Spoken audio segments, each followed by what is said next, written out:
Hey friends, if you wish to stop Windows 11 from compressing the wallpaper, then please watch this video.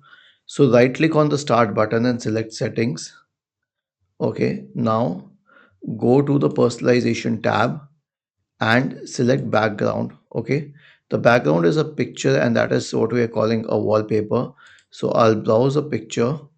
Okay, and let's say my own picture and I'll choose the picture. So it will either compress it or it will expand it, but it will mess up the picture for sure. This is because you are choosing the fill option, so it will have to fill it. If you choose the fit option, it will not compress it, but then there will be black edges. So what is the way out? There is no way out basically. Why?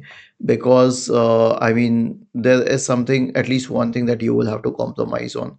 Either you will have to compromise on the sides or you will have to stretch it. Okay, but you can also check for other options if they help you. Like this one is stretching it, though it doesn't make sense. So just like choose the fit option. Or yeah, you can also choose a tile option. In this case, it won't be compressed, but it will just tile up your picture.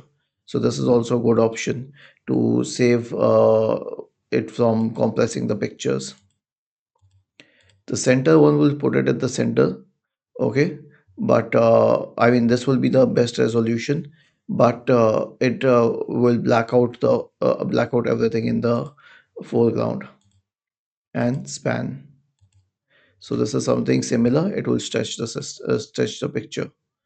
Now, here's what I say is the best. Just go for tile. Was this helpful? If yes, then please subscribe to the channel. If not, then let us know in the comment section of the video on how we could help you further. Thank you for watching this video and have a nice day.